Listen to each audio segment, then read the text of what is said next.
அனைவருக்கும் வணக்கம். இது உங்கள் அரியணை போலீஸ் அகாடமி திருவாரூர். ஸோ இந்த வகுப்பில் நம்ம என்ன பார்க்க போகிறோம் அப்படின்னா சைக்காலஜி ரிவிஷன் கிளாஸ் தான் பார்க்க போகிறோம். சைக்காலஜி அப்படிங்கிறது ரொம்ப ரொம்ப முக்கியமானது. சைக்காலஜியில் நம்ம எடுக்கிற மார்க் தான் நம்ம ஸ்கோரிங் சப்ஜெக்ட் அப்படின்னு பார்த்தோம்னா உளவியல் தான். ஸோ நிறைய பேர் சைக்காலஜி தெரியாமல் வெற்றியை நழுவ விடுவாங்க. சைக்காலஜி நமக்கு நல்லா தெரியுது அப்படின்னா நம்ம எந்த பார்ட்டில் வீக்காக இருக்கோமோ அந்த பார்ட்டில் நம்ம என்ன பண்ணோம் அப்படின்னா நல்லா ஃபோக்கஸ் பண்ணணும். ஸோ லாஸ்ட் டைம் பார்த்தோம் அப்படின்னா அந்த pie chart, bar chart, graph chart இதிலேயே நிறைய கேள்வி கேட்டிருக்காங்க. ஸோ நிறைய தலைப்புகள் இருக்குது. சில தலைப்புகள் பார்த்தோம் அப்படின்னா நம்ம டிஎன்யூஎஸ்ஆர்லேருந்து கொஸ்டினே கேட்க மாட்டாங்க. ஸோ அதுக்குன்னு அந்த பாட்டை கடைசியாக நம்ம பார்க்கணும். லாஸ்ட் இயர் எக்ஸாமில் பார்த்தோம் அப்படின்னா ட்ரிக்னோமெட்ரி அப்படிங்கிற டாபிக் எக்ஸ்ட்ராவாக ஒரு வித்தியாசமான கேள்விகள். அதே போல் பார்த்தோம் அப்படின்னா சில தியரி மாதிரி கேள்விகள். ஸோ இந்த வகுப்பில் நம்ம என்னென்ன பார்க்க போகிறோம் அப்படின்னா சைக்காலஜியில் முக்கியமான டாபிக் என்னென்ன டாப்பிக்கு, அடுத்து ஒரு டிஃப்ரெண்ட்டான ஸ்கூல் புக்கில் உள்ள ஒரு சம்மு, அடுத்து நம்ம டிஸ்கஷன் குரூப்பில் வந்த ஒரு கொஷினு, இதுவும் ஒரு வித்தியாசமான கேள்வி தான். அது அடுத்து எல்சிஎம் ஹெச்சிஎஃப் எப்படி கண்டுபிடிக்கிறது, அதில் ஒரு 2 டைப்பு. ஸோ பின்னத்தில் கொடுத்தா எப்படி எல்சிஎம் ஹெச்சிஎஃப் கண்டுபிடிக்கிறது, எக்ஸ் பவர் ஒய் பவரில் வந்துச்சுன்னா எப்படி கண்டுபிடிக்கிறது. அடுத்து டைஸில் நிகழ்தகவு ஷார்ட்கட், இதில் ஒரு ஷார்ட்கட் இருக்குது, ஈஸியான ஷார்ட்கட்டு. அந்த ஒரே ஒரு ஷார்ட்கட் தெரிஞ்சுன்னா அதை பேஸ் பண்ணி நம்ம ஒரு 10 கணக்கு போடலாம். அதை நம்ம பார்க்க போகிறோம். அடுத்து இந்த திட்ட விளக்கம், வீச்சுக்கெழு, இது ஒரு ஈஸியான ஒரு ஸ்டாட்டிஸ்டிக்ஸ் டாபிக், புள்ளியியல் டாப்பிக்கு. அதில் ஃபார்முலா அதை வச்சு பார்க்க போகிறோம். ஸோ இது லாஸ்ட் இயர் 2022 ஸ்கூல் புக்லேருந்து தான் அந்த கொஷின் எடுத்திருக்காங்க. ஸோ 10th புக் இது. இந்த இதை கூற்று காரணமாக வச்சுருக்காங்க. ஸோ அடுத்தது பார்த்தோம் அப்படின்னா டிஃப்ரெண்ட்டான இந்த டிகிரியை வச்சு வர சம்மு. ஓகேவா? ஸோ இதுதான் நம்ம இந்த கிளாஸில் நம்ம பார்க்க போகிறோம். ஸோ இந்த கேள்வி இது ஸ்கூல் புக்கில் உள்ளது தான். ஸோ எடுத்துக்காட்டு பார்த்தீங்கன்னா 4.7 உள்ளது. ஸோ இந்த கேள்வி வரலனாலும் இதை பேஸ் பண்ணி வர ட்ரையாங்கிள் பேஸ் பண்ணி வர டிகிரி சம்மு வரும். கூடவே ஏதாச்சும் கூடுதலான சம்மு உங்களுக்கு சொல்ல முடிஞ்சால் நான் சொல்கிறேன். ஓகே தானே? ஸோ இப்போ பாருங்கள், நமக்கு இப்போ ஒரு சைக்காலஜி டாபிக் அப்படின்னா நமக்கு தெரியணும் என்னென்ன டாபிக் அப்படின்னா நம்ம சொல்லணும். ரத்த உறவுகள், direction, percentage, pie chart, bar chart, graph chart, table chart, so blood relation, ratio and proportion, age sum, simplification, இப்படின்னு சொல்லிட்டு நமக்கு அது நமக்கு தெரியணும். ஸோ அந்த வென் டயக்ராம் அப்படிங்கிற டாபிக் ரொம்ப ரொம்ப முக்கியமானது. Venn diagram and syllogism. மென்சுரேஷன்லேருந்து ஒரு கேள்வி கேட்டுறாங்க. எப்போதுமே என்ன பண்ணுறாங்க அப்படின்னா அளவியலில் சிம்பிளாக ஒரு 2D பேஸ் பண்ணி ஒரு சிம்பிளான ஒரு கோலத்தை பேஸ் பண்ணி சம் கேட்டுறாங்க. சொல்லுங்கள் பார்ப்போம். கோலத்தோட கன அளவு ஃபார்முலா என்ன? கோலத்தின் கன அளவு 4/3 πr³. இந்த ஃபார்முலாஸ்லாம் நம்ம எழுதி வச்சுருக்கணும், நம்ம இருக்கிற இடத்துல ஒட்டி வச்சுருக்கணும், அது திரும்ப திரும்ப படிக்கணும். அது யூஸ்ஃபுல்லாக இருக்கும், ரொம்ப ரொம்ப யூஸ்ஃபுல்லாக இருக்கும். இந்த டீம் சொல்லுங்கள். சதுரத்தோட டயகனல், சதுரத்தோட மூலைவிட்டம் கண்டுபிடிக்கிறது என்ன ஃபார்முலா?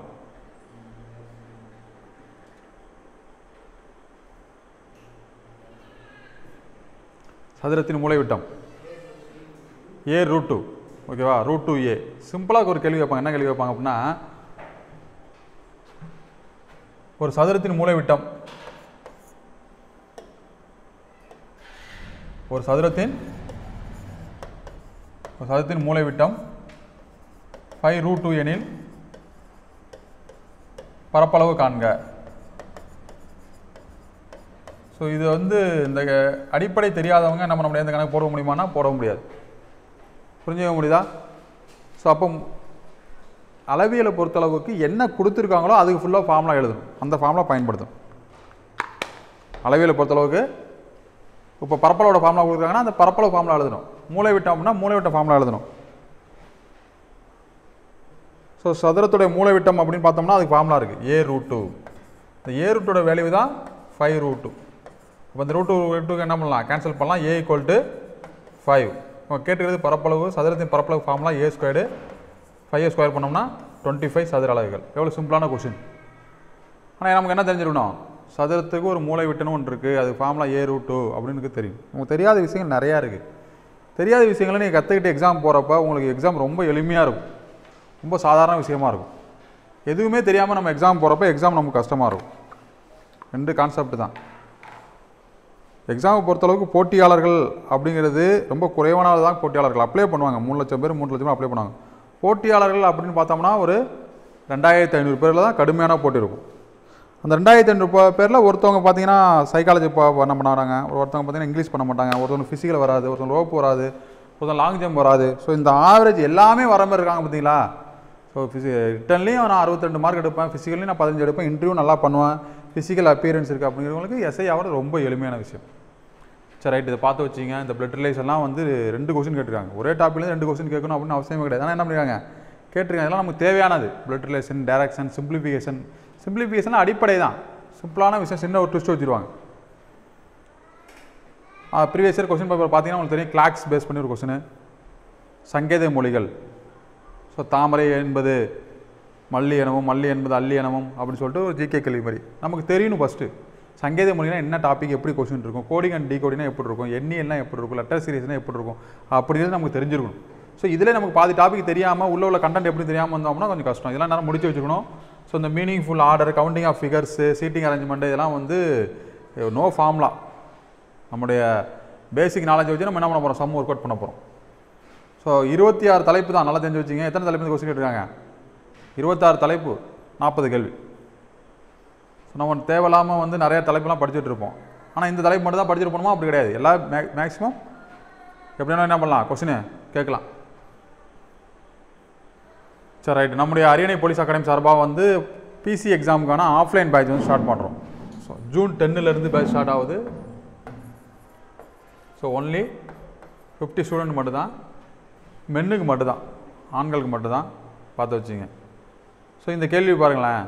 ஒரு சினிமா அரங்கின் முதல் வரிசையில் 20 இருக்கைகளும் மொத்தம் 30 வரிசைகளும் உள்ளன. அடுத்தடுத்து ஒவ்வொரு வரிசையிலும் அதற்கு முந்தைய வரிசையை விட 2 இருக்கைகள் கூடுதலாக உள்ளன. கடைசி வரிசையில் எத்தனை இருக்கைகள் இருக்கும் அப்படிங்கிறது கேள்வி. ஸோ நீங்கள் இந்த சம்மை ஒர்க் அவுட் பண்ணி பார்க்கணும், ஆன்சர் பார்க்காம நான் ஒர்க் அவுட் பண்ணோம் அப்படின்னா நீங்கள் என்ன பண்ணுங்கள், வீடியோ பாஸ் பண்ணிட்டு கூட என்ன பண்ணுங்கள், நீங்கள் ஒர்க் அவுட் பண்ணி பாருங்கள். ஓகே தானே? ஸோ இது பார்த்தோம் அப்படின்னா 30 வரிசைகள் இருக்குது, முதல் வரிசையில் 20 இருக்குது. இதை வந்து நம்ம வந்து கூட்டியோ அதெல்லாம் நம்ம வந்து எழுத முடியாது. சம்ம ஒர்க் அவுட் பண்ணால் நம்ம டைம் போயிடும். ஸோ எஸ்ஏ எக்ஸாம் பொறுத்தளவுக்கு நீங்கள் நல்லா மைண்டில் வச்சிங்க, டைம் அப்படிங்கிறது ரொம்ப ரொம்ப முக்கியமானது. நேரத்தை மிஸ் பண்ணிட்டீங்க அப்படின்னா நேரம் என்ன ஆகும், நேரம் வந்து ஆக ஆக நமக்கு பதட்டம் இன்க்ரீஸ் ஆகும். பதட்டம் இன்க்ரீஸ் ஆக ரொம்ப நமக்கு தெரிஞ்ச கேள்வியோட நம்ம தவறாக ஆன்சர் பண்ணுவோம்.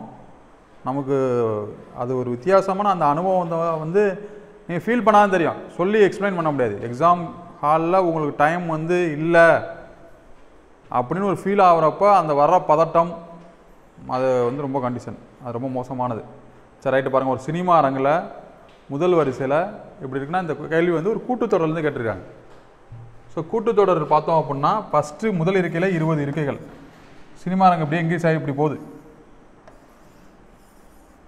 தேட்ரு ஸ்க்ரீன் இங்கே இருக்குது. ஃபஸ்ட்டில் 20 சீட்டு.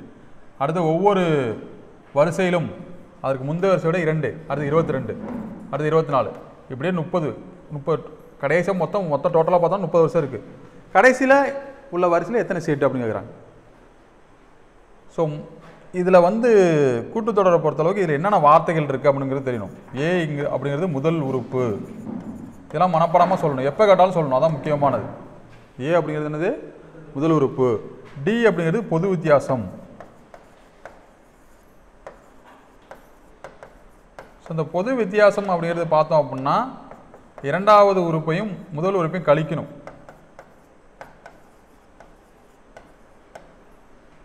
அடுத்து வேற என்னென்ன வார்த்தைகள்லாம் இருக்கு, எல் அப்படின்னு ஒரு வார்த்தை இருக்கு, லாஸ்ட் டிஜிட், கடைசி உறுப்பு. வேற என்ன வார்த்தை இருக்கு, என், உறுப்புகளின் எண்ணிக்கை. வேற என்னென்ன ஃபார்முலா இருக்கு, ஒரு கூட்டுத்தொடர் வரிசையில் ஏதாச்சும் ஒரு உறுப்பு நம்ம கண்டுபிடிக்கணும். இத்தனாவது உறுப்பு எனக்கு வேணும், 7வது உறுப்பு, 8வது உறுப்பு அப்படின்னா டிஎன் ஃபார்முலான்னு நம்ம சொல்லுவோம். a + n - 1 × d. ஒரு தொடர் கொடுத்துருக்காங்க, அந்த தொடருள்ள தொடருது அதில் எத்தனை உறுப்புகள் கண்டுபிடிக்கணும் அப்படின்னா n ஃபார்முலா. அதுக்கு லாஸ்ட் டிஜிட் நமக்கு வேணும், l - a/d + 1. ஸோ எல்லுங்கிறது லாஸ்ட் டிஜிட்டு, ஏ அப்படிங்கிறது முதல் உறுப்பு, டி அப்படிங்கிறது பொது வித்தியாசம், +1 போட்டோம்னா n கிடச்சிரும். அந்த ஒரு தொடர் கொடுத்துருக்காங்க, ஒரு தொடர் போகுது, அதில் எத்தனை, அந்த தொடரோட எல்லா உறுப்புலையும் கூடுதல் கேட்குறாங்க, SN formula. n/2 a + l n இருக்குது எல்னு தெரியுது எல்லாமே தெரியுது அப்படின்னா எஸ்என் இந்த ஃபார்முலா யூஸ் பண்ணலாம்.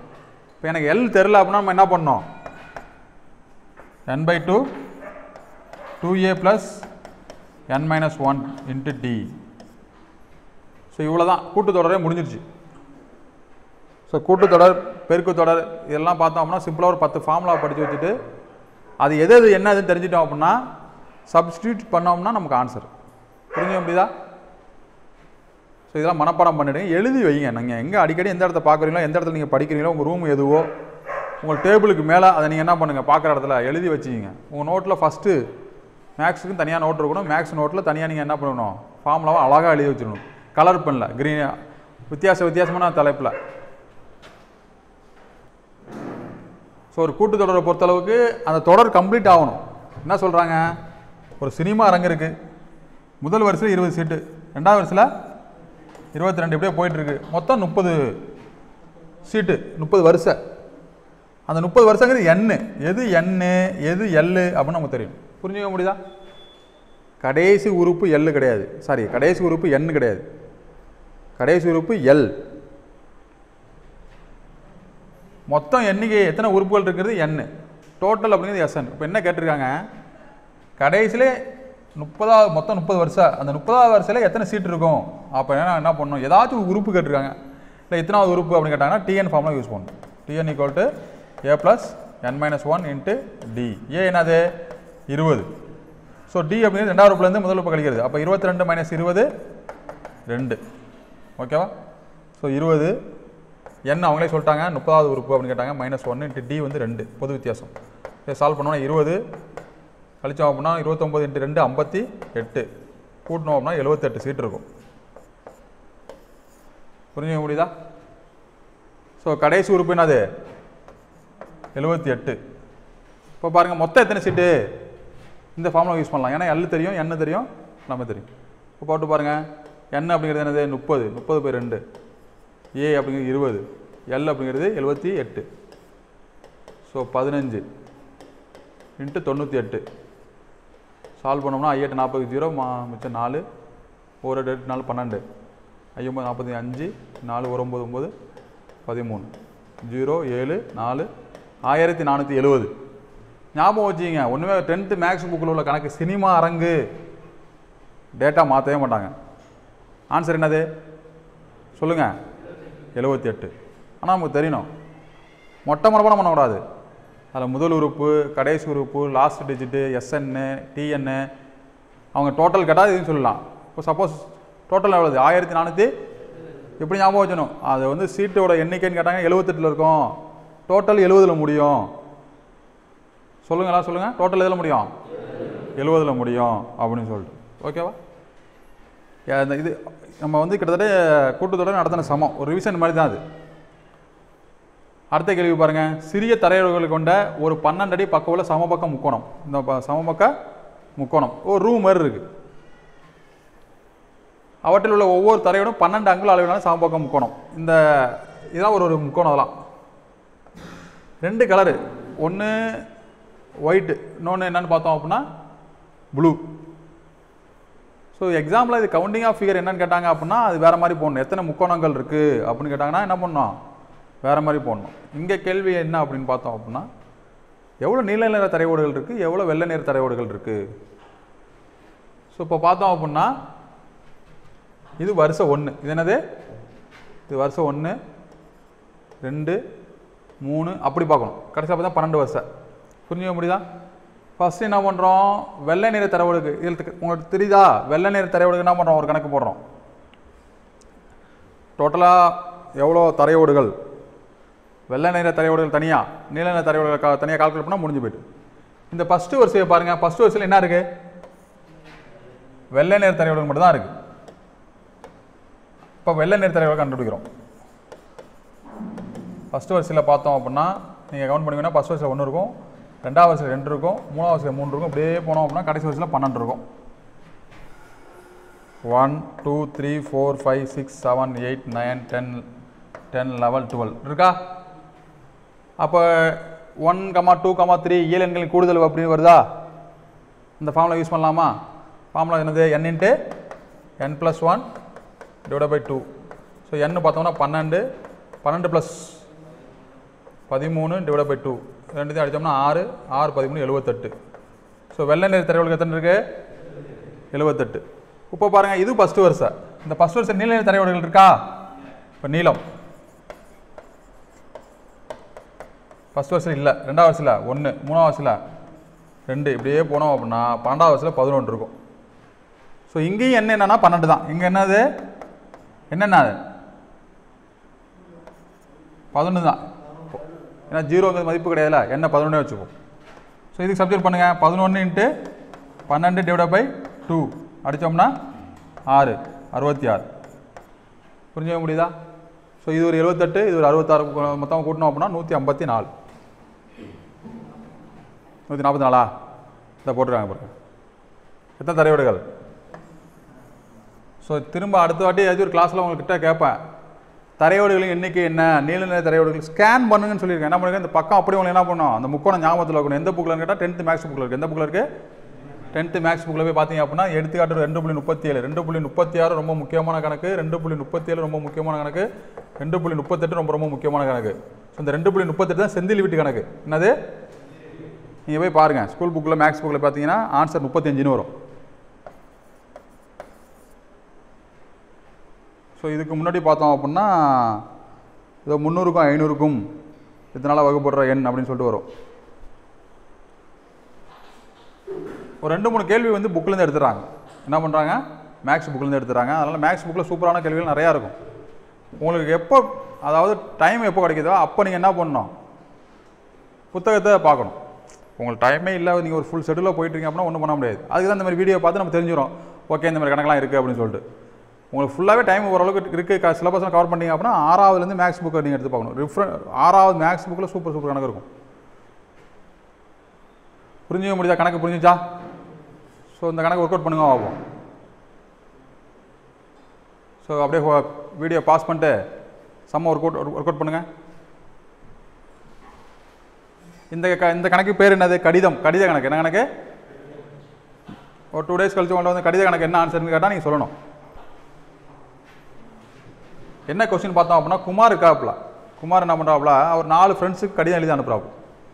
அந்த 4 ஃப்ரெண்ட்ஸுக்கு என்ன சொல்கிறாரு, நீங்கள் ஒவ்வொருத்தரும் இண்டிவிஜுவலாக நீங்கள் என்ன பண்ணுங்கள், ஒரு 4 ஃப்ரெண்ட்ஸுக்கு கடிதம் எழுதி அனுப்பிச்சுடுங்க அப்படிங்கிறாப்புல.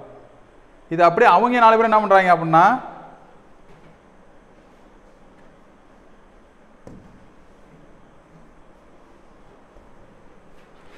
அவங்க 4 பேர் என்ன பண்ணுறாங்க அப்படின்னா, இன்னொரு அடுத்து அப்படியே தொடருது.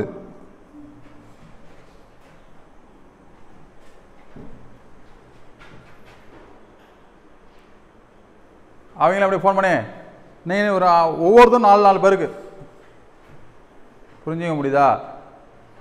இப்படியே பண்ணாங்க அப்படின்னா இதுமாரி 8 ஸ்டேஜ். என்ன சொல்கிறாங்க, கேள்வி கேட்டிருக்காங்க அப்படின்னா, மொத்தம் எத்தனை கடிதங்கள் அனுப்பிச்சிருப்பாங்க, ஒரு கடிதத்துக்கு வந்து 2 ரூபா செலவாயிருக்கு. அப்போனா டோட்டலான செலவு என்ன? சரி, நீங்கள் ஒர்க் அவுட் பண்ணுங்கள். ஃபஸ்ட்டு பாருங்கள், ஒருத்தர் இருக்காப்புல,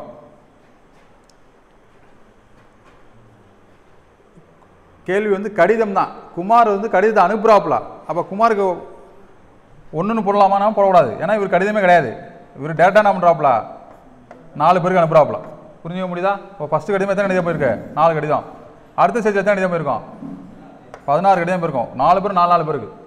அடுத்த ஸ்டேஜ் 16 × 4 64 கடிதம். அடுத்தது 64 × 4 இப்படியே போயிட்டுருக்கோம். ஸோ 4, 16, 64 இப்படியே எத்தனை என்ன எத்தனை 8. எத்தனை படிநிலை போதோ அதானது 8. இப்போ இது ஒரு பெருக்கு தொடர். என்னது? ஸோ பெருக்கு தொடரோ கூட்டுத்தொடரோ இடையில ப்ளஸ் போட்டிருக்காங்க, இடையில கமா போட்டிருக்காங்க, அப்படிலாம் கிடையாது. முதல் உறுப்பு இரண்டாவது உறுப்பு ரெண்டுத்தில் வித்தியாசம் ஒரே மாதிரி இருக்குது கடைசி வரைக்கும். இப்போ இந்த உறுப்புக்கும் இந்த உறுப்புக்கும் வித்தியாசம் ஒரே மாதிரி இருக்கணும், கடைசி வரைக்கும் எல்லா உறுப்பும் இருக்கணும். அது வித்தியாசம் சமமாக இருந்துச்சு அப்படின்னா கூட்டுத்தொடர். டிவைட் பண்ணி பார்க்குறோம். பெருக்கு தொடரில் வந்து வித்தியாசம் பார்த்தோம் அப்படின்னா அதுக்கு என்ன குறி அப்படின்னா 6. ரெண்டாவது உறுப்பையும் முதல் உறுப்பையும் வகுக்கணும். 16/4 4, 64/16 4 இப்படி போயிட்டே இருந்துச்சு. பெருக்கு தொடரில் அந்த பொது வித்தியாசம் வகுத்து பார்க்குறோம் ஒரே மாதிரி இருக்குது அப்படின்னா அது பெருக்கு தொடர். இடையில இப்போ இது வந்து இடையில கூட்டல் போட்டிருக்காங்க, அப்போ இது பெருக்கு கூட்டல் தொடர் அப்படின்னு நினச்சிடக்கூடாது. எதை பார்க்கணும்? பொது வித்தியாசம் என்ன? காமனான நம்பரால் பெருக்குனா ஒரு தொடர் வருது அப்படின்னா அது பெருக்கு தொடர். காமன் நம்பரால் கூட்டினா ஒரு தொடர் வருது அப்படின்னா அது கூட்டுத்தொடர். ஸோ கூட்டுத்தொடர் பெருக்கு தொடர் வேறு வேறு, அதுலேயும் கூடுதல் இருக்குது, உறுப்பு இருக்குது, முதல் உறுப்பு இருக்குது, பொது வித்தியாசம் இருக்குது, இதெல்லாம் பார்த்து வச்சுக்கணும். ஸோ என்ன கேட்டிருக்காங்க? எஸ்என் ஃபார்ம்லாம் கண்டுபிடிக்க சொல்கிறாங்க. எஸ்என் அந்த கூடுதல் பெருக்கு தொடரில் பார்த்தோம்னா A R power n minus 1 divide by R minus 1 இந்த போட்டிருக்காங்க பாருங்கள். A R power n minus 1 divide by இதுதான் அப்படி எழுதியிருக்காங்க. இப்போ சப்ஜெக்ட் பண்ண என்ன வருது? ஏங்கிறது என்னது 4, என்னங்கிறது என்னது 8. சப்ஜெக்ட் பண்ணால் அப்படி வரும் 8, ஏங்கிறது 4, ஆறுங்கிறது 8, சாரி ஆறுங்கிறது என்னது 6 4 தான் divide by 8 minus 1 divide by 4 minus 1. கரெக்டா? 4 8 வாட்டி பெருக்கணும், பெருக்கி அதோட ஒன்று கழிக்கணும். ஸோ 4 8 வாட்டி பெருக்கணும்னா இது வருது. அதோட ஒன்று கழிச்சோம் அப்படின்னா கழித்து சிம்பிளிஃபிகேஷன் பண்ணோம்னா மொத்த கடிதங்கள் வந்து 87,380 கடிதங்கள். சொல்லுங்கள், எப்படி இப்படி ஞாபகம் வச்சுக்கலாம்? என்ன ஞாபகம் வச்சுக்கணும் அப்படின்னா ஏற்கனவே இது பார்த்தோமா? என்ன பார்த்தோம்? ஈஸியாக ஞாபகம் வச்சுக்கலாம். முக்கோணம் இல்லை, அதுக்கு முன்னாடி சினிமா தியேட்டர் 78 ஆன்சரு 78. அடுத்தது பார்த்தோம்னா அதுலேயும் 78 வந்துச்சா? வெள்ளை நிற தரவேடுகள் எத்தனை வந்துச்சு? இதுலேயும் பாருங்கள், ஒன்றும் இல்லை 78 திருப்பி போட்டுருவாங்க, அவ்வளோதான் 87. இந்த 3 கணக்கு முடிஞ்சிட்டா ஞாபகம் வச்சுக்கலாம். ஸோ சினிமா தியேட்டர்லாம் எத்தனை தான்? என்ன தான் 78. தரையோடுகள் வெள்ளை நிற தரையோடுகள் 78. இங்கே 78 திருப்பி போட்டால் என்னது 87. கிட்டத்தட்ட இதை பார்த்தா அடிச்சலாம் ஓரளவுக்கு. அப்போ ஆப்ஷன் வந்து கொஞ்சம் இதாக தான் வச்சுருப்பாங்க. கான்செப்ட் புரியுதானா? அதுக்குன்னு மனப்பாடம் பண்ணிட்டே கூடாது. கான்செப்ட் ஃபஸ்ட்டு புரிஞ்சு வச்சுக்கணும். சப்போஸ் இனிமேல் கான்செப்ட் தான் நமக்கு உதவும். எது பெருக்கு தொடர்? பெருக்கு தொடரில் கூடுதல் கண்டுபிடிக்கிறது என்ன ஃபார்முலா? ஆர்னா என்ன, ஏனா என்ன, சப்ஜெக்ட் பண்ணால் வந்துடும். இப்போ என்ன சொல்லியிருக்காங்க? ஃபைனல் டச் என்ன அப்படின்னா மொத்தம் எத்தனை கடிதங்கள் அனுப்பிச்சிருக்காங்க அப்படிங்கிறது கேள்வி கிடையாது. ஒரு கடிதத்துக்கு வந்து 2 ரூபா செலவாகுது அப்போனா மொத்தம் எவ்வளோ செலவாயிருக்கும்? ஸோ 87,380 கரெக்டா? 87 80 ஞாபகம் வச்சுங்க. அது 2ஆல் பெருக்கணும்னா ஆன்சர் பார்த்தோம் அப்படின்னா 1,74,760 ரூபா. ஸோ அமௌண்ட்டோட பிரச்சனை கிடையாது. புரிஞ்சுக்க முடியுதா? இப்போ இதில் வந்து இந்த கணக்கை நம்ம ஒர்க் அவுட் பண்ணுறோம் அப்படின்னா நமக்கு சாலிடாக ஒரு 5 நிமிஷம் இல்லைனா ஒரு 8 நிமிஷம் செலவாகும். நீங்கள் போட்டிங்க அப்படின்னா உங்களுக்கு புதுசாக நீங்கள் பார்க்குறீங்க, உங்களுக்கு 10 நிமிஷம் ஆகும். 10 நிமிஷம்லாம் ஒரு கணக்கு போடவே கூடாது. 2 நிமிஷத்தில் போடணும். என்ன கணக்கு பண்ணணும்? அவ்வளோ நிமிஷத்தில் போடணும். 2 நிமிஷம் 40 கொஸ்டின் 80 நிமிஷம். 80 நிமிஷம்னா மொத்தமே எத்தனை நிமிஷம் தான்? 150 நிமிஷம் தான். புரிஞ்சுக்க முடியுதா? அந்த 150 நிமிஷத்தில் 140 கேள்வி நம்ம ஒர்க் அவுட் பண்ணணும். ஷேர் பண்ணுறதுக்கு 20 நிமிஷம் ஆகும். அப்போனா நமக்கு வந்து 120 நிமிஷம் தான். இதில் 80 நிமிஷம் நம்ம வந்து சைக்காலஜி எடுத்துட்டோம்னா ரிமைனிங் உள்ள 40 நிமிஷத்தில் நம்ம என்ன பண்ணணும்?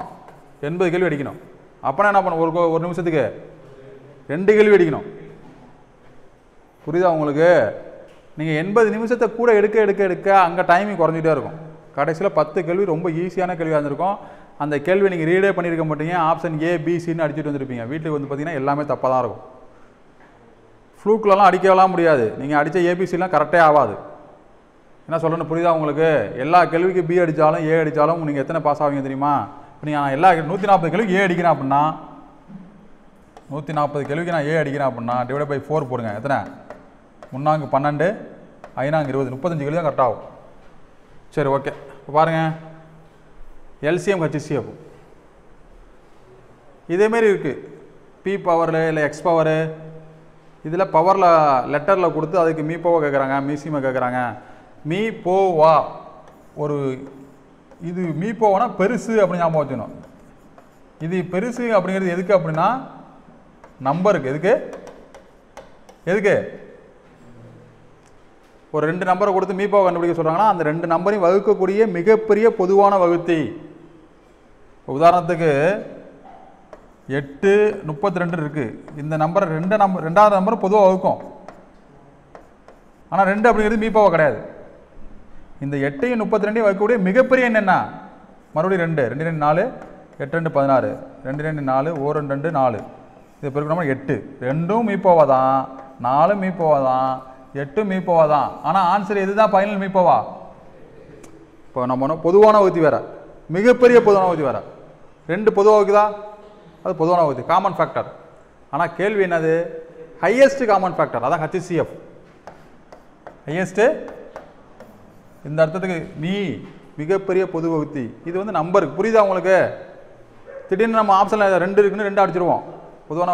அதே போல் எல்சிஎம் பார்த்தோம் அப்படின்னா லீஸ்ட் காமன் ஃபேக்டர் என்னது? உதாரணத்துக்கு லீஸ்ட்னா சின்னது. இப்போ எல்சிஎம் மட்டும் சின்ன நம்பர்லேருந்து போடுவோம் பார்த்துட்டீங்களா? 1லிருந்து 10 வரைக்கும் உள்ள எண்களை மீதியின்றி வகுக்கக்கூடிய எண்ணுன்னு பார்த்தோம்னா 2520 40. இது 10th புக்கில் இருக்குது. எந்த புக்கில் இருக்குது? இந்த கொஸ்டின் எங்கே இருக்குது? நான் கூட பார்த்தேன் இந்த கொஸ்டின் எங்கடா இருக்குன்னு பார்த்தா 10th மேக்ஸ் புக்கில் இருக்குது. 1 முதல் 10 வரை உள்ள அனைத்து எண்களையும் மீதியின்றி வகுக்கக்கூடிய எண் எது பார்த்தோம்னா 2520 அல்லது 2540 இருக்கும். இப்போ இதோட அடுத்த மடங்கு என்னது? டவுட்டாக இருக்குது, பார்த்து வச்சுங்க. அடுத்த மடங்கு 5020, அடுத்த மடங்கு 10,040. இந்த எண்களை எல்லாமே இந்த 1 முதல் 10 வரை உள்ள எண்கள் மீதி என்று வகுக்கும். ஆனால் அவங்க கேட்கறது லீஸ்ட். அப்படின்னா இதுதான் ஆன்சரு, இதுதான் ஆன்சர். புரிஞ்சுக்க முடியுதா? லீஸ்ட் காமன் ஃபேக்டர் அப்படிங்கிறது வேற, ஹையஸ்ட் காமன் ஃபேக்டர் அப்படிங்கிறது வேற. இது நம்பருக்கு. இது பவரில் பார்க்குறப்ப, எக்ஸ் பவரில் பார்க்குறப்ப, ஸோ இந்த கான்செப்ட் அப்படியே மனசை வச்சுங்க. இப்போ ஒரு கான்செப்ட் சொல்கிறேன், அது மட்டும் ஞாபகம் வச்சுங்க, ரொம்ப ஈஸியானது. ஃபஸ்ட்டு மீப்போவா லெட்டர்ஸில் பார்க்குறப்ப பொதுவானது கட்டாயம் இருக்கணும். என்ன இருக்கணும் சொல்லுங்கள்? பொதுவானது கட்டாயம் இருக்கணும். அந்த பொதுவானது இருந்தால் மட்டும்தான் நம்ம HCF எழுதணும். ஒரு 3 எண்கள் கொடுத்துருக்காங்க, இதுதான் ஒரு 3, இது 1 இது 1 இது 1. இப்போ இதில் பார்த்தோம்னா நம்பருக்கு தனியாக என்ன பண்ணணும்? HCF பண்ணணும். இப்போ எக்ஸ் அப்படிங்கிறது ஒரு ஃபேக்டர், ஒய் அப்படிங்கிறது ஒரு ஃபேக்டர், இசட் அப்படிங்கிறது ஒரு ஃபேக்டர். இப்போ இந்த எக்ஸ் பார்த்தோம்னா இந்த எக்ஸ் 3 இருக்கணும். அப்படி இல்லை அப்படின்னா எக்ஸை எழுதக்கூடாது. அப்படின்னா என்ன அர்த்தம் பார்க்கணும்? மீப்போவில் என்ன பார்க்கணும்? பொதுவானது. அதுக்கப்புறம் என்ன பார்க்கணும்? பொதுவானதில் சிறியது. 2 கான்செப்ட் தான். புரிஞ்சுக்க முடியுதா? பொதுவானதில் பார்க்கணும், அந்த பொதுவானது எல்லாத்துலேயுமே இருக்குது. அதில் பவரில் சின்னது ஏதோ தானது HCF. அது எல்சிஎம் பார்க்குறப்ப நோ காமன், காமன்லாம் பார்க்கக்கூடாது, ஆல் எல்லாத்தையும் எழுதணும். அதில் ஹையஸ்ட் பவர். ஸோ நம்பருக்கு பார்க்குறது இதுக்கு வித்தியாசம் இருக்கா? இருக்கா இல்லையா? அங்கே நம்பரில் சொன்னப்போ என்ன சொன்னோம்? Least, highest. இங்கே பார்க்குறப்ப அப்படியே டிஃப்ரெண்ட்டாக இருக்கா? பவர் என்ன இருக்கணும்? ஸோ இப்போ லைட்டாக உங்களுக்கு புரிஞ்சிருக்கும். இப்போ நம்ம சம் போடுறப்போ உங்களுக்கு ஒர்க் அவுட் ஆகும். ஃபஸ்ட்டு பாருங்கள், இதில் பாருங்கள், P⁴, P⁴11, P⁴9 இது 2 எது சார் பொதுவாக இருக்குது? இந்த P அப்படிங்கிறது 3லேயும் வந்திருக்கான்னு பார்க்கணும். வந்திருக்கா? அப்போ P எழுதணும். எழுதிட்டு இந்த பவரில் உள்ளதில் எது சின்னது? 5. அதுதான் மீப்போவா. பொதுவானது சிறியது, அதான் மீப்போவா. புரிஞ்சுக்க முடியுதா? அடுத்தது 3 பொதுவானது இருக்கா? எல்சிஎம் பார்க்குறப்ப பொதுவானதெல்லாம் இருக்கான்னு அதெல்லாம் பார்க்க தேவையில்லை, எல்லாத்தையும் எழுதணும். P இருந்ததுன்னா P எழுதணும். பவரில் எது பெருசு? அதான் எல்சிஎம். புரிஞ்சுக்க முடியுதா? இப்போ பாருங்கள், இந்த இதில் பார்க்குறோம், இப்படி பார்க்கணும். 4x⁻3 y⁻3 z⁻3. இப்போ இங்கே என்ன இருக்குது? நம்பரை விட்டுருங்க. இங்கே என்ன இருக்குது? எக்ஸ் வந்து இங்கே இருக்குது அப்படின்னா இதுலேயும் எக்ஸ் வரணும், இதுலேயும் எக்ஸ் வரணும். வந்தால் மட்டும்தான் நீங்கள் மீப்போவில் ஆன்சர் என்ன எழுதணும்? எக்ஸ் எழுதணும். புரிஞ்சுக்க முடியுதா? சப்போஸ் எக்ஸ் வரல அப்படின்னா எக்ஸ் என்ன பண்ணணும்? விட்டுருணும். அடுத்து ஒய் இங்கேயும் ஒய் வரணும், இங்கேயும் ஒய் வரணும், இங்கேயும் வரணும். அப்போ தான் ஒய்யை எழுதணும். இசட்டு இங்கேயும் இசட்டு வரணும், இங்கேயும் இசட்டு வரணும், இங்கேயும் இசட்டு வரணும். அப்போ தான் எழுதணுமே. அப்படி பார்த்த பிறகு தான் பவரே நம்ம பார்க்கணும். வரவே இல்லை அப்படின்னா இதில் எக்ஸ் ஒய் வந்திருக்கா? இதில் இசட் வந்திருக்கா? எக்ஸ் வந்திருக்கா? எக்ஸ் ஒய் வந்திருக்கா? வரல அப்படின்னா எக்ஸ் எழுதக்கூடாது, ஒய் எழுதக்கூடாது, இசட் எழுதக்கூடாது. அப்போ என்ன? எதுவுமே வரலன்னா மீப்போ வந்து 1. புரிஞ்சுக்க முடியுதா? மீப்போ என்னது? 1. மீப்போ 0ன்னு போடக்கூடாது. இப்போ இந்த கேள்வி உங்களுக்கு சூப்பராக புரியும். இது நல்ல ஒரு கேள்வி. இப்போ பாருங்கள், இதில் எப்படின்னா நம்பரை தனியாக பார்க்கணும், ஏவை தனியாக பார்க்கணும், பியை தனியாக பார்க்கணும். இப்போ இதில் சி இல்லை, அதை விட்டுருங்க. சி இல்லைன்னு நினச்சிங்க. என்ன நினச்சிங்க?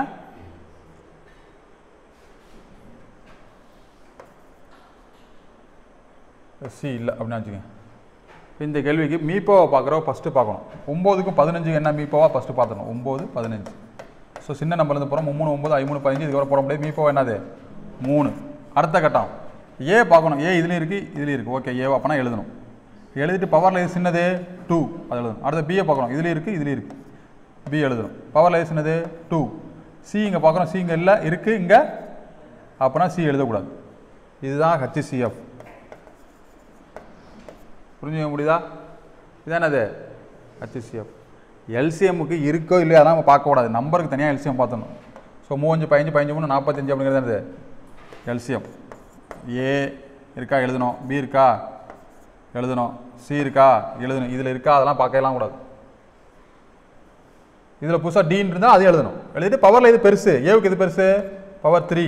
பிக்கு எது பெருசு? 2. சிக்கு எது பெருசு? இப்போ சியில் இது மாதிரி தான் இருக்குது, 3. இதுதான் எல்சிஎம். இதை புரிஞ்சுக்கிட்டிங்கன்னா இதை வச்சு எத்தனை இது கொடுத்தாலும் என்ன பண்ணலாம்? போட்டுடலாம். அதான் ரெண்டே கான்செப்ட் சொன்னேன். HCF பவரில் பெரியது பொதுவானது. பொதுவானது கண்டிப்பாக இருக்கணும். அப்படி இல்லை அப்படின்னா HCF எழுதக்கூடாது. எல்சிஎம் பொறுத்தவரை எதுவுமே பார்க்க தேவையில்ல, எல்லாத்தையும் எழுதணும். Highest power. இப்போ பாருங்கள், இதே பின்னத்தில் கேட்குறாங்க. பின்னத்தில் எல்சிஎம் HCF. இதே கணக்குக்கு எல்சிஎம் கண்டுபிடிக்கலாம், இதே கணக்குக்கு என்ன கண்டுபிடிக்கலாம்? HCF. அப்படின்னா பாருங்கள், ஃபார்முலா எழுதுகிற பாருங்கள். HCF அப்படின்னு நான் எழுதுறோம் அப்படின்னா மேலே உள்ள நம்பருக்கு HCF, கீழே எல்சிஎம். எல்சிஎம்னு எழுதுகிறோம் அப்படின்னா மேலே உள்ள நம்பருக்கு எல்சிஎம், கீழே உள்ள நம்பருக்கு HCF. புரிஞ்சுக்க முடியுதா? HCF இங்கே என்ன எழுதுகிறோமோ அதுக்கு மேலே எழுதணும், இங்கே என்ன எழுதுறோமோ அது மேலே எழுதணும், கீழே ஆப்போசிட்டாக எழுதணும். இப்போ பாருங்கள் என்ன சொல்கிறாங்க? HCFனா தொகுதிகளின் HCF. எதுதான் தொகுதி? 2, 8, 16, 10. 2, 8, 16, 10க்கு HCF போட்டோம்னா 1, 2 மட்டும் தான் ஆகும். அப்படி தானே? அப்போ HCF என்னது? 2. இந்த எல்சிஎம் எது கண்டுபிடிக்கணும்? கீழே உள்ள நம்பருக்கு அப்படியே கண்டுபிடிக்கணும். மேலே நாங்கள் பார்த்து மேலே உள்ளது மேலே உள்ளது, இங்கே என்ன இருக்கோ அது மேலே உள்ளது கண்டுபிடிக்கணும். என்ன இருக்கோ என்ன பண்ணணும்? கீழே உள்ளது கண்டுபிடிக்கணும். புரிஞ்சுக்க முடியுதா? டவுட் ஆச்சுருக்கா? புரியுதா? ஃபார்முலா எழுதிடலாமா ஈஸியாக? மனப்பாடலாம் பண்ண அவசியம் கிடையாது. HCFா HCF மேலே எழுதுறோம், அதுக்கு ஆப்போசிட்டாக எல்சிஎம். எல்சிஎம்மா மேலே எல்சிஎம் எழுதுறோம், ஆப்போசிட்டாக HCF. இப்போ இந்த 3, 9, 8 சாரி 3, 9, 21 அதெல்லாம் போட்டு விடுங்க. எல்சிஎம் வச்சுருங்க. 3, 9, 81, 27. ஸோ எல்லாமே அதோட மடங்காக இருக்குது. இதில் ஹையஸ்ட்டாக உள்ளதான் என்னது? எல்சிஎம்மாக வரும். நீங்கள் எல்சிஎம் போட்டு பார்த்துங்க. ஆன்சர் பார்த்தீங்கன்னா 81. புரிஞ்சுக்க முடியுதா? இப்போ இதே கொஸ்டின் தான். என்ன கேட்குறாங்க? எல்சிஎம் கேட்குறாங்க. அப்படின்னா மேலே உள்ள நம்பருக்கு எல்சிஎம் 2, 8, 16, 10. எல்சிஎம் என்ன வரும்? 2, 1, 2, 4, 2, 8, 8, 2, 16, I 2, 10. 2, 1, 2, 4, 4, 2, 8, I 2, 10. மறுபடியும் 2, 1, 1, 2, 5, 10, 20, 40, 80. கரெக்டா? ஸோ மேலே உள்ள நம்பருக்கு எல்சிஎம் 80. கீழே உள்ள நம்பருக்கு HCFனா கீழே நம்பர் தான் பார்க்கணும். 3, 9, 81. ஸோ 3, 9, 81, 27.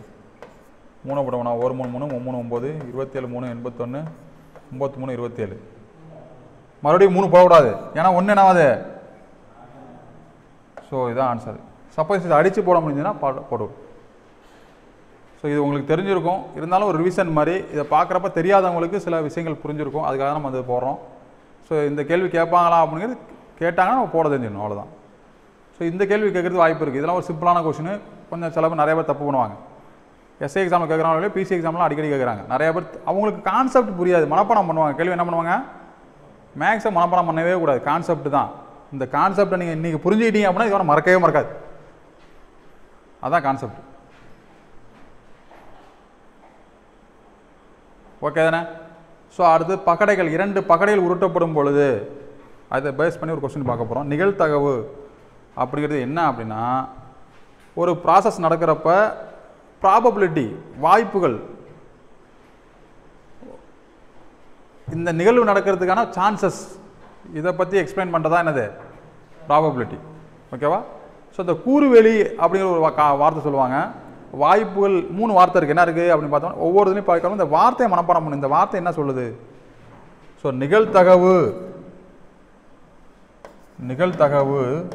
ஈக்குவல் டு வாய்ப்புகள் டிவைட் பை கூறுவெளி. இந்த கூறுவெளி அப்படிங்கிற வார்த்தை என்ன அப்படின்னா மொத்த நிகழ்ச்சியையும் சொல்கிறது தான் என்னது கூறுவெளி. ஒரு 2 பகடையை நான் உருட்டுறேன் அப்படின்னா என்னென்னலாம் நிகழ்ச்சி நடக்கும், இதான் அந்த நிகழ்ச்சிகள். இது மொத்தமாக எத்தனை நிகழ்ச்சி? 36 நிகழ்ச்சி. அப்போ எப்போதுமே இந்த 2 பகடைகள் கேட்டாங்கன்னா டிவைட் பை 36 போடணும். ஏன்னா கூறுவெளிங்கிறது அது 36. புரிஞ்சுக்க முடியுதா? ஸோ வாய்ப்புங்கிறது எனக்கு என்ன தேவை இதை சொல்லியிருப்பாங்க, இந்த மாதிரி வரணும். அந்த வாய்ப்பை மட்டும் எண்ணி என்ன பண்ணணும், அது மேலே போடணும், கூறுவெளி கீழே போடணும், 2 வகுத்தோம்னா என்னது நிகழ்தகவு.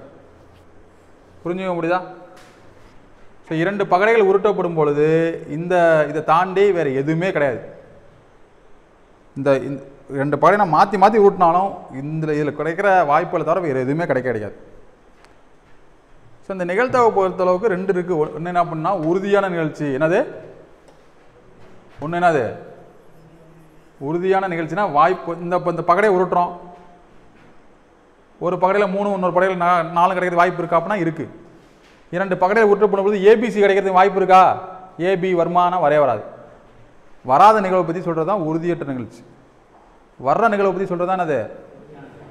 பொதுவாக உறுதியான நிகழ்ச்சிக்கு நிகழ்தகவு என்னன்னு கேட்பாங்க. நீங்கள் என்ன பண்ணணும்? 1ன்னு சொல்லணும். உறுதியற்ற நிகழ்ச்சிக்கு நிகழ்தகவு என்ன சொல்லுவாங்க? 0ன்னு சொல்லணும். புரியுதா உங்களுக்கு? வேற என்ன கேள்வி வைப்பாங்க? ஒரு ப்ராசஸை கொடுத்து இதில் வாய்ப்பு 0.85 அப்படின்னு கேட்பாங்க. ஒரு நிகழ்வை கொடுத்து இதுக்கு நிகழ்தகவு நடக்கக்கூடிய வாய்ப்புக்கு நிகழ்தகவு 0.85 அப்படின்னா நடக்காத நிகழ்வுக்கு என்ன நிகழ்தகவுன்னு கேட்டால் 1ல் மைனஸ் பண்ணணும். என்ன பண்ணணும்? இதை மட்டும் ஞாபகம் வச்சுங்க. ஏதோ ஒரு சொல்கிறாங்க, ஏதோ ஒரு ப்ராசஸ் சொல்லி 2 வெள்ளை பந்துன்னு இருக்குது, மஞ்சள் பந்து இருக்குது, இதில் இந்த பந்து எடுக்கிறதுக்கான நிகழ்தகவு அப்படின்னா 0.85 அப்படின்னா அவங்களே கண்டுபிடிச்சி ஆன்சர் சொல்லிடுறாங்க. சொல்லிட்டு இது கிடைக்காம இருக்கிறதுக்கு நடக்காமல் இருக்கிறது நிகழ்தகவு என்னன்னு கேட்குறாங்க அப்படின்னா 1ல் மைனஸ் பண்ணணும். புரிஞ்சுக்க முடியுதா? இந்த 3 இது டைரக்ட் கேள்வி. என்ன கேட்குறாங்க? ஒரு பகடையை உருட்டுறோம், ஒரு பகடையை உருட்டுனா 5 கிடைக்கிறது நிகழ்தகவுனா வாய்ப்பு இருக்கா இல்லையா? இதே ஒரு பகடையை உருட்டுறப்ப கே கிடைக்கிறது நிகழ்தகவுன்னு கேட்குறாங்க, வாய்ப்பு இருக்கா? அப்போ 0ன்னு சொல்லணும் ஆன்சர். வாய்ப்பு இல்லாததான் உறுதியற்ற நிகழ்ச்சி. என்ன நிகழ்ச்சி? சரி, ரைட்டு. இப்போ பார்த்தோம் அப்படின்னா இப்போ 2 பகடை நம்ம உருட்டிட்டோம், கூறுவெளி கண்டுபிடிச்சிட்டோம். இதில் இந்த 2 நம்பர் கூட்டி பாருங்கள். கூட்டுறது என்னது? கூட்டினா என்ன கிடைக்குது? 2. இப்படியே கூட்டிகிட்டு வந்தால் ஹையஸ்ட்டாக கூட்டி பார்த்தோம், இதான் ஹையஸ்ட்டு. புரிஞ்சுக்க முடியுதா? இப்போ ஒரு கேள்வி கேட்குறாங்க. 2 பகடைகளை உருட்டு பண்ணும் பொழுது 2 பகடையிலும் கிடைக்கிற எண்களின் கூடுதல் 13ஆக இருக்க நிகழ்தகவுன்னு கேட்குறாங்க. அப்படின்னா 13ஆக இருக்கிறது வாய்ப்பே கிடையாது. என்ன கிடையாது? அப்போ இதுக்கு என்ன ஆன்சரு? 0. புரிஞ்சுக்க முடியுதா? ஏன்? ஹையஸ்ட்டாகவே இதான் கூடுதல். 2 பகடையும் கூட்டி மினிமம் 2. இப்போ கேட்குறாங்க 2 பகடையில் உருட்டும் பொழுது 1 கிடைக்கிறதுக்கு 2 முகங்களில் கிடைக்கிற எண்களின் கூடுதல் 1ஆக இருக்க நிகழ்தகவு வாய்ப்பு இருக்கா? வாய்ப்பு கிடையாது. புரிஞ்சுக்க முடியுதா? அடுத்து ஒரு ஷார்ட்கட்டுக்கு யூஸ் ஆகுது. என்ன அப்படின்னா மேலே உள்ளது கூடுதல் அப்படின்னு ஞாபகம் வச்சுங்க. என்னது கூடுதல், கீழே உள்ளது வாய்ப்பு. என்னது? இதில் பாருங்கள், மினிமம் கூடுதல் மினிமம் என்னது தான் ஸ்டார்ட் பண்ணணும் அப்படின்னா 2 தான் ஸ்டார்ட் பண்ணணும். ஏன்னா வாய்ப்பு என்ன 2 தானே இருக்குது. இதில் கூடுதல் 2 பகடைகளில் கிடைக்கிற எண்களை கூட்டுறதுக்கு 2 கிடைக்கிறது நிகழ்தகவு அப்படின்னா எத்தனை சான்சஸ், வாய்ப்புகள். இப்போ எனக்கு நிகழ்தகவு நான் கண்டுபிடிக்கணும் அப்படின்னா எனக்கு என்னென்ன வேணும்? கூறுவெளி, வாய்ப்பு. ஏன்னா கூறுவெளி தெரியுமா? 2 பகடைனா எத்தனை தான்? அந்த வாய்ப்பை கண்டுபிடிச்சோம் அப்படின்னா அந்த கணக்கை போட்டுடலாம். கரெக்டா இல்லையா? இப்போ பார்த்தோம் அப்படின்னா கூடுதல் 2 கிடைக்கிறது எத்தனை சான்ஸ் அப்படின்னா 1 சான்ஸ். எத்தனை சான்ஸு? கூடுதல் 3 கிடைக்கிறதுக்கு 2 சான்ஸ். இது 1, இது 1. அதே போல் பார்த்தோம் அப்படின்னா கூடுதல் 4 கிடைக்கிறதுக்கு 3 சான்ஸு, கூடுதல் 5 கிடைக்கிறதுக்கு 4 சான்ஸு, கூடுதல் 6 கிடைக்கிறதுக்கு 5 சான்ஸ், கூடுதல் 7 கிடைக்கிறதுக்கு 6 சான்ஸு, கூடுதல் 8 கிடைக்கிறதுக்கு இந்த 6 வரைக்கும் எழுதணும். என்ன பண்ணோம்? 2 3 சொல்லுங்கள் 1 2 3 4 5 இந்த எழுதிக்கல 1 1 2 3 4 5 6 னு எழுதணும். மறுபடியும் என்ன பண்ணணும் அப்படின்னா 6க்கு அப்புறம் 5 4 3 2 1 னு எழுதணும். 9 கிடைக்கிறதுக்கு 4 சான்ஸ், 10 கிடைக்கிறதுக்கு 3 சான்ஸ், 11 கிடைக்கிறதுக்கு 2 சான்ஸ், 12 கிடைக்கிறதுக்கு 1 சான்ஸ். புரிஞ்சுக்க முடியுதா? இது என்னன்னு புரியுதா உங்களுக்கு? எத்தனை பேருக்கு புரிஞ்சிச்சு, எத்தனை பேருக்கு புரியல? யாராவது புரியல? இப்போ இரண்டு தாடைகளை உருட்டுகின்றோம், கூடுதல் 7 கிடைக்கிறது நிகழ்த்தகவு என்னன்னு கேட்குறான்னு வச்சுக்கலாம். நம்ம இதை எழுதுன அவசியமே கிடையாது. என்ன தேவையில்ல?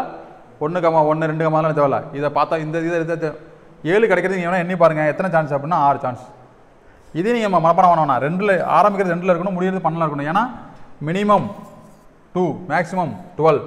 அப்போ என்ன பண்ணணும்? சான்சஸ் ஒரு சான்ஸ் 1லேருந்து 6 வரைக்கும் எழுதணும், மறுபடியும் ரிவர்ஸில் எழுதணும். புரிஞ்சுக்க முடியுதா? நீங்கள் வேணால் இப்போது கேள்வி கேட்குறாங்க, கூடுதல் 9 கிடைக்கிறது நிகழ்த்தகவுனா நம்ம இந்த இதை எழுதணும். இதெல்லாத்தையும் எழுதிட்டு எங்கெல்லாம் 9 வருதுன்னு பார்க்கணும். எங்கெல்லாம் 9 வருது? ஒரு 9 9 9 9 எத்தனை சான்ஸு? 1 2 3 4 9 எத்தனை சான்ஸு? 4 சான்ஸ். இதை எழுதுன அவசியம். இதை எழுதுறதே டைம் ஆகும்ல நமக்கு. இப்போ கேள்விகள் எத்தனை கேள்விலாம் கேட்கலாம், என்னென்ன கேள்விலாம் கேட்கலாம்? இந்த கூடுதல் வச்சு 1 1 2 3 4 5 6 7 8 9 10 11 கேள்வி கேட்கலாம். இது எத்தனை கேள்வி இருக்குது? 11 கொஸ்டின் இருக்குது. என்ன சொல்கிறேன்னு புரியுதா உங்களுக்கு? சிம்பிளாக ஒரு கேள்வி கேட்குறாங்களா, 2 பகடையில் உருட்டப்படும் பொழுது 2 முக எண்களில் கிடைத்த எண்களின் கூடுதல் 8ஆக இருக்கிறது நிகழ்த்தகவு என்ன? ஒன்றுமே கிடையாது. டிவைட் பை 36 எழுதணும். ஏன் 36 எழுதணும்? கூறுவழி என்னது? 36. 8 கிடைக்கிறது நிகழ்த்தகவு. இதை எழுதுகிறோம். 8க்கு என்ன இருக்குது? கீழே என்ன இருக்குது? 5 தூக்கி மேலே போட போகிறோம். இதான் ஆன்சர். முடிஞ்சிட்டு. எவ்வளோ நேரம் ஆனிச்சு? ஒரே நிமிஷம் தான். புரிஞ்சுக்க முடியுதா? ஆரம்பம் முடிவு ரொம்ப முக்கியமானது. ஆரம்பம் 2ல் இருக்கணும், முடிவு இதில் இருக்கணும் 12. கீழே ஆரம்பம் வாய்ப்புகள் அப்படிங்கிறது ஒரு வாய்ப்பு. இதேமாதிரி 11 கேள்வி இருக்குது. இப்போ பாருங்கள், கூடுதல் 2 கிடைக்கிறது நிகழ்த்தகவு 1 பை 36. கூடுதல் 3 கிடைக்கிறது நிகழ்த்தகவு 2 பை 36. இதை அடித்து போகிற தான் என்ன பண்ணணும்? அடிக்கணும். 1 பை 23. கூடுதல் 11 கிடைக்கிறது நிகழ்த்தகவு. இந்த 11 எழுதக்கூடாது. 11 எத்தனை சான்ஸு? 2 சான்ஸு. 2 பை 36 அடித்தோம்னா 1 பை 23. புரிஞ்சுக்க முடிஞ்சா? ஸோ ஒரு வாட்டி டிஎன்பிஎஸ்சி குரூப் 1ல் கேள்வி கேட்டாங்க. என்ன கேட்டாங்க அப்படின்னா, 2 பகடையில் கிடைக்கிறவுடைய முக எண்களின் கூடுதல் ஒரு பகா எண்ணாக இருக்கிறது நிகழ்த்தகவு என்ன? என்னது? என்னென்ன கேள்விலாம் கேட்குறாங்க பாருங்க. பகா எண்ணாக இருக்கிறது நிகழ்த்தகவு, ஒற்றைப்படை எண்களாக இருக்கிறது நிகழ்த்தகவு, கூடுதல் 2 மடங்காக இருக்கிறது நிகழ்த்தகவு. எப்படி வேணால் கேள்வி கேட்கலாம். இப்போ இந்த கேள்வியை பொறுத்தளவுக்கு 2 பகடையிலும் ஒரே மாதிரி எண்கள் கிடைக்கணும். அப்படின்னா என்னது? 1, 1 2, 2 3, 3 4, 4 5, 5 6, 6 மொத்தம் வாய்ப்புகள் 6, கூறுவழி 36 அடித்தோம் அப்படின்னா 1/6. அப்போ நிகழ்த்தகவு அப்படிங்கிறது என்னது? வாய்ப்புகள் டிவைட் பை கூறுவெளி. கூறுவெளி அப்படிங்கிறது என்னது? மொத்த வாய்ப்புகள். வாய்ப்புகள் அப்படிங்கிறது என்னது? நமக்கு என்ன கேட்டிருக்காங்க அதான் கொஸ்டின். புரிஞ்சுக்க முடியுதா? இப்போ பாருங்கள், இங்கே ஒரு கேள்வி, கூடுதல் ஒரு பகா எண்ணாக இருக்க நிகழ்த்தகவு அப்படின்னா ஒன்றுமே கிடையாது. கூடுதல் போய் பார்க்குறோம். கூடுதல் எது? பகா எண். இது ஒரு பகா எண், இது ஒரு பகா எண், பகா எண், பகா எண், பகா எண். இதுக்குள்ள வாய்ப்புகள் என்னது? 1 3 7 13 15 15 பை 36 அடித்தோம் அப்படின்னா 3 15 12 36 முடிஞ்சுட்டா? அது என்னென்ன சான்ஸ் அதெல்லாம் கூட்டிக்கணும். கூடுதல் ஒரு பகா எண்ணாக இருக்க நிகழ்த்தகவு, கூடுதல் ஒரு ஒற்றைப்படையனாக. கூடுதல்னு கேட்டால் தான் இந்த இதை யூஸ் பண்ணணும். என்ன பண்ணோம்? கூடுதல் இல்லாமல் கேட்டாங்க அப்படின்னா இப்போ இரண்டு இதுலேயுமே ஒற்றைப்படை எண். என்னது? 2 முகங்களையுமே ஒற்றைப்படைனா இந்த போட முடியுமா? இதை வச்சு அதுக்கு இதை தான் வச்சு போட்டாகணும். என்ன 2 ஒற்றைப்படை எண் பாதிக்கு பாதி இருக்கும். என்ன இருக்கும்? கரெக்டா இல்லையா? ஏன்னா பார்த்தோம்னா 2 ஒற்றைப்படை எண் பாதி அப்படி வந்திருக்கும். கரெக்டா? இதை பார்த்து போட போகிறோம். இது ஷார்ட்கட். இதை பார்த்து வச்சு யூஸ் பண்ணிக்கிங்க. நிகழ்த்தகவு பற்றி ஒரு ஐடியா வந்திருக்கும். புரிஞ்சுக்க முடியுதா? இதை வச்சு நீங்கள் வந்து நாணயங்கள், ஒரு நாணயம் சுற்றப்படுறப்ப 2 நாணயம் சுற்றப்படுறப்ப அதை என்ன பண்ணலாம்? பார்த்துக்கலாம். ஓகே தானே? ஸோ அடுத்த புள்ளியில் பார்த்தோம்னா வீச்சு அப்படின்னு ஒன்று சொல்கிறாங்க. என்னது வீச்சு அப்படின்னா? என்னது? பெரிய எண் மைனஸ் சிறிய எண் அப்படின்னா என்னது? ஒரு தரவு கொடுக்குறாங்க. என்ன கொடுக்குறாங்க? டேட்டா. ஸோ 2 3 7 5 8 9 10 இதெல்லாம் வந்து தரவுகள். இது வந்து ஒரு ஏதோ ஒரு டேட்டா கொடுத்துறாங்க. இதில் வீச்சு கேட்குறாங்க அப்படின்னா பெரிய எண் மைனஸ் சிறிய எண் அப்படின்னா இதில் பெரிய எண் எது 10, சிறிய எண் எது 2. இந்த 10 மைனஸ் 2 எழுதணும், கழிச்சு எழுதணும். இதான் என்னது வீச்சு. வீச்சு கெழு அப்படின்னு சொல்கிறாங்க.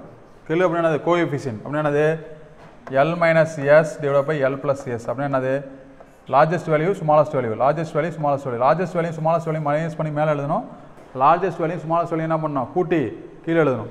எழுதுங்க. மேலே அதை கழிச்சு எழுதணும். ஹையஸ்ட் வேல்யூ என்னது 10, ஸ்மாலஸ்ட் வேல்யூ 2, கழிச்சோம்னா 8, 8 மேலே போடணும். கீழே 10 + 2 12 அடித்தோம்னா 2 8 3 12. ஸோ 20/3 0 பாயிண்ட் வருமா? 6 3 18, 6 3 18. இதுதான் என்னது கோஎஃபிஷியன்ட். புரிஞ்சுக்க முடியுதா? வீச்சு கெழு ஃபார்முலா சொல்லுங்கள். L minus S divide by எப்போதுமே வேல்யூ கம்மியாக தான் வரணும், 0ல் தான் வரும், 0 பாயிண்டில் தான் வரும். மேலே மைனஸ் பண்ணி எழுதணும், கீழே குறைச்சி எழுதணும். எல்னா லார்ஜஸ்ட் வேல்யூ, எஸ்னா என்னது ஸ்மாலஸ்ட் வேல்யூ. புரிஞ்சுக்க முடியுதா? அடுத்து பாருங்கள் திட்ட விளக்கத்துக்கு ஃபார்முலா என்ன? இது ஒரு ஃபார்முலா. n உறுப்புகளையும் திட்ட விளக்கம் கேட்டால் n² - 1 டிவைட் பை 12. இதை மனப்பாடம் பண்ணிவிடுங்க. வேறு என்ன ஃபார்முலா இருக்குது திட்ட விளக்கத்தை அப்படி பார்த்தா இது ஒரு ஃபார்முலா. கோஎஃபிஷியன்ட் ஆஃப் மாறுபாட்டு கெழு equal to sigma by x bar. என்னது coefficient of variation equal to திட்ட விளக்கம் by x bar into 100. X bar அப்படிங்கிறது கூட்டு சராசரி. இன்னொரு ஃபார்முலா இருக்குது. இதுதான் முக்கியமான ஃபார்முலா. டேரெக்டாக கொஸ்டின் சிம்பிளாக கேட்பாங்க. என்ன கேட்பாங்க அப்படின்னா விளக்க வர்க்க சராசரி ஈக்குவல் டு சிக்மா ஸ்கொயர்டு. ஒரு 5 மதிப்பெண் திட்ட விளக்கம் 1.2 எனில் விளக்க வர்க்க சராசரி கண்டுபிடிங்க அப்படின்னு கேள்வி வைப்பாங்க. என்ன கேள்வி வைப்பாங்க? ஒரு 5 மதிப்பெண் திட்ட விளக்கம் 1.2 விளக்க வர்க்க சராசரி அப்படின்னா திட்ட விளக்கத்தை ஸ்கொயர் பண்ணோம்னா விளக்க வர்க்க சராசரி. புரிஞ்சுக்க முடியுதா? சொல்லுங்க. விளக்க இப்படி நோட் பண்ணி வச்சுங்க. விளக்க வர்க்க சராசரி கன்ஃபியூஸ் ஆகும் சொல்லத்தில். விளக்க வர்க்க சராசரி கொண்டு சிக்மா ஸ்கொயரா இல்லை சிக்மா ஈக்குவல் விளக்க வர்க்க சராசரியான ஸ்கொயர் தான் வரும். சிக்மா தான் ஸ்கொயர் பண்ணணும் ஞாபகம் வச்சுங்க. விளக்க வர்க்க சராசரி கொண்டு ஒரு 5 தரவுகளின் விளக்க திட்ட விளக்கம் 1.2 விளக்க வர்க்க சராசரி கண்டுபிடிங்க. 1.2 × 1.2 என்னது 1.44. கரெக்டா? இப்போ எப்படி கேட்குறாங்க? ஒரு 5 மதிப்புகளின் விளக்க வர்க்க சராசரி 1.44 எனில் திட்ட விளக்கம் காண்க. ஸோ திட்ட விளக்கம் equal to square root of விளக்க வர்க்க சராசரி. ஏதாச்சும் ஒன்றை ஞாபகம் வச்சுங்க, இதை மட்டும் ஞாபகம் வச்சுங்க, கன்ஃபியூஸ் பண்ணியாதீங்க. இதுலேருந்து நமக்கு எழுத தெரியும். விளக்க வர்க்க சராசரி கொடுத்துட்டாங்க அப்படின்னா அதுக்கு ரூட் எடுத்தோம்னா சிக்மா. பேஸ் கொஞ்சமாச்சு தெரிஞ்சவங்களுக்கு தான் நான் பேசுகிறதே புரியும். ஒன்றுமே தெரியாதவங்களுக்கு புரியுமா அப்படின்னா சத்தியமாக புரியாது. அடிப்படையை கற்றுக்கணும், அது ரொம்ப முக்கியமானது. இதை வச்சு எக்ஸாமில் கேட்குற கொஸ்டின், ஸ்டாட்டிஸ்டிக்ஸ்லேருந்து கேட்குற கொஸ்டின் நம்ம என்ன பண்ணலாம்? ஒன்று கேட்டால் விளக்க வர்க்க சராசரி, இல்லைன்னா திட்ட விளக்கம் கேட்பாங்க, அவ்வளோ கேட்பாங்க. இப்படி எழுதி வச்சுங்க. கூட்டு சராசரி கூட்டுனா கூட்டணும், கழிச்சா கழிக்கணும், பெருக்குனா வகுத்தா வகுக்கணும். அப்படின்னா என்ன சார் கேள்வி கொடுப்பாங்க. 5 மதிப்புகளின் சராசரி 25, ஒவ்வொரு மதிப்பும் 5 கூட்டப்படுகிறது, புதிய சராசரி என்ன அப்படின்னா இங்கே என்ன பண்ணுங்க கூட்டிருக்கான இந்த மதிப்புல 5 கூட்டணும் தான் ஆன்சர். கழிச்சா பெருக்குனா வகுத்தா இது கூட்டு சராசரி. கூட்டு சராசரி மாறும், திட்ட விளக்கம் மாறாது. மதிப்புகளோட கூட்டுனாலோ பெருக்கினாலோ வகுத்தாலும் என்ன திட்ட விளக்கம்? கூட்டுனாலும் கழித்தாலும் திட்ட விளக்கம் மாறாது. இதெல்லாம் வந்து டேரெக்டாக நிறைய பேர் தப்பு பண்ணுற கேள்வி இதுதான். இதை போட்டு உட்காந்துட்டு இந்த சம்முக்கு வந்து என்ன பண்ணுவாங்க அப்படின்னா பெருக்கி கூட்டி வகுத்து கண்டுபிடிக்கிறதுக்கு 10 நிமிஷம் ஆகிடும். டேரெக்டாக அடிச்சோன்னு என்ன பண்ணோம்? கூட்டு சராசரி கூட்டினா என்ன பண்ணோம்? கூட்டணும், கழிச்சா பெருக்குனா ரெண்டுத்தையும் கம்பேர் பண்ணி படிக்கணும். ஓகே, கூட்டு சராசரி திட்ட விளக்கம் இதே கேள்வி கொடுக்குறாங்க. 5 மதிப்புலையும் திட்ட விளக்கம் 25, ஒவ்வொரு மதிப்பில் 5 கூட்ட பண்ணும்போது கிடைக்கிற புதிய திட்ட விளக்கம் என்ன அப்படின்னா அதுக்கு ஆன்சர் என்ன தான்? 25 தான். அப்படியே மைண்டில் ஏற்றுக்க இந்த கேள்வி. திட்ட விளக்கம், விளக்க வர்க்க சராசரி, புள்ளியியல், வீச்சு, வீச்சு கெழு, 10 கேள்வி பார்த்தாலும் நறுக்குன்னு பார்க்கணும். என்ன பார்க்கணும்? மறக்காமல் பார்க்கணும். அந்த மெமரி ஸ்கில்லை நீங்கள் டெவலப் பண்ணிக்கல அப்படின்னா ரொம்ப கஷ்டம். என்னது? இப்போ பாருங்கள், ஒரு செவ்வகம் சமகோணமுள்ள இணைகரம். என்னது? செவ்வகம் இணைகரம் என்ன சொல்கிறாங்க? இது செவ்வகம், இது என்னது? இது இணைகரம். என்ன சொல்கிறாங்க? இது வந்து சமகோணமுள்ள இணைகரம் அப்படிங்கிறாங்க. புரிஞ்சுக்க முடியுதா? ஸோ இதுலேயும் பார்த்தோம்னா சேம் டிகிரியாக இருக்கும், 90 இருக்கும். இதில் கொஞ்சம் ஆங்கிள் என்ன இருக்கும், டிஃப்ரெண்ட்டாக இருக்கும், ஆனால் சமமாக இருக்கும். கான்செப்ட் புரியுதா? ஒரு சாய் சதுரம் சமபக்கம் உள்ள ஒரு இணைகரம் அப்படின்னு சொல்கிறாங்க. சாய் சதுரம் எப்படி இருக்கும், இப்படி இருக்கும். இதான் அது சாய் சதுரம் சமபக்கம் உள்ள இணைகரமா. செவ்வகம் சமகோணம் உள்ள, இது கோணம், நல்லா தெரிஞ்சு வச்சு, இது கோணம், இது சமபக்கம், மறந்துடாதீங்க. அடுத்து பாருங்க, ஒரு சதுரம் என்பது சமபக்கம் மற்றும் சமகோணம் உள்ள, எவ்வளோ சூப்பராக கொடுத்துருங்க பாருங்க. சதுரம் வந்து சாய் சதுரம் சமபக்கம் உள்ள இணைகரம் தான். ஒரு சதுரம் என்பது சமபக்கம் மற்றும் சமகோணம் உள்ள என்னது, இணைகரம். புரிஞ்சுக்க முடியுதா? இப்போ பார்த்தோன்னா பக்கம் சமமாக இருக்குது, கோணம் அதுவும் சமமாக இருக்குது, அதான் சம பக்கம் சம கோணம் உள்ள இணைகரம் அப்படிங்கிறாங்க. எதை? சதுரத்தை. சதுரம் ஒரு செவ்வகம், ஒரு சாய் சதுரம் மற்றும் இணைகரமாகும். எதை சொல்கிறாங்க? சதுரத்தை வந்து ஒரு செவ்வகம்னு சொல்கிறாங்க, ஒரு சாய் சதுரம்னு சொல்கிறாங்க, ஒரு இணைகரம்னு சொல்கிறாங்க. புரிஞ்சுக்க முடியுதா? ஒரு சதுரத்தை எப்படி செவ்வகம்னு சொல்லலாம்? ஆங்கிளை பேஸ் பண்ணி. எதை பேஸ் பண்ணி? இப்போ 4 கோணங்களுக்கு கூடுதல் 360 டிகிரி சொல்கிறோம்னு வச்சுங்களேன், இதில் என்ன தான் வரப்போகுது? புரிஞ்சுக்க முடியாது. Degree 90 degree 90 degree 90 degree 90 degree 90 degree. புரிஞ்சுக்க முடியுதா? சரி, ரைட். இதை பார்த்து வச்சுங்க. இது சில பேர் நிறைய பேர் கன்ஃபியூஸ் ஆகும். இதை மனப்பாடமாக பண்ணி 2 முன்னாடி படித்து பாருங்கள். ஸோ அடுத்தது பாருங்கள்,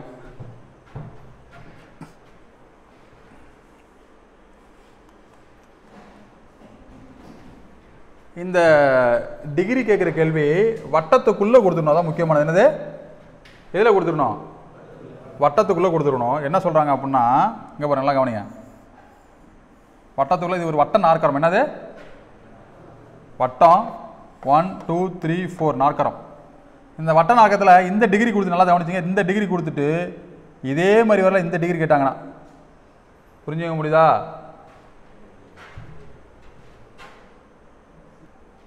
நல்லா தெரிஞ்சு வச்சுங்க.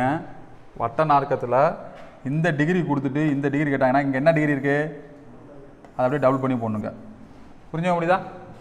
என்ன பண்ணோம், இங்கே என்ன டிகிரி இருக்குது, இதை அப்படியே டபுள் பண்ணி போட்டால் ஆன்சர். ஆன்சர் என்ன? இது வந்து கான்செப்ட் தான். ஏன் எப்படிலாம் நீங்கள் கேட்கக்கூடாது. என்ன பண்ணுவது?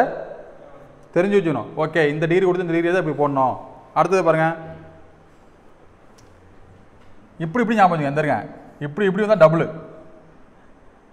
இப்படி இதே மாதிரி இருக்கா, அது மாதிரி இப்படி இதுவும் என்னது, டபுள். இப்போ இதை கொடுத்துட்டு இதை கொடுத்தா டபுள், இதை கொடுத்து இதை கொடுத்தா என்ன பண்ணணும், அப்படியே ஆப்போசிட் ரெண்டாக பாதியாக போகணும்.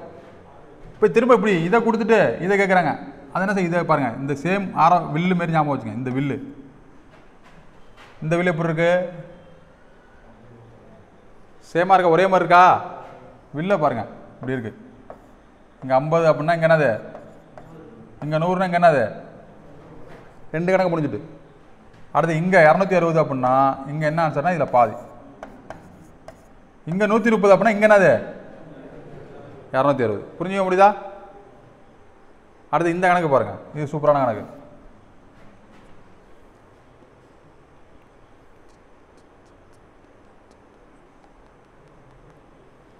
இப்போ இந்த கணக்கை வச்சு நம்ம எல்லா கணக்குமே போகிறோம். என்ன கணக்கு போகிறோம்? இந்த கணக்கு இருக்குல்ல, இந்த கணக்கு நம்ம 4 கணக்கு போட போகிறோம். என்ன கொடுத்துருக்காங்க அப்படின்னா, இங்கே ஒரு டிகிரி கொடுத்துருக்காங்க. கொடுத்துருக்காங்களா? 20 டிகிரி 35 டிகிரி. இந்த டிகிரி கண்டுபிடிக்கிறது என்ன பண்ணால், இது ஆட் பண்ணிங்க போகணும். 20 35 ஒன்று என்னதா சொல்லுங்கள், 55 டிகிரி. ஸோ இங்கே 55 டிகிரி அப்படின்னா இங்கே என்ன வரும், இவ்வளோ டபுள் வருமா, 110 டிகிரி. புரிஞ்சுக்க முடியுதா? புரியுதா புரியலையா?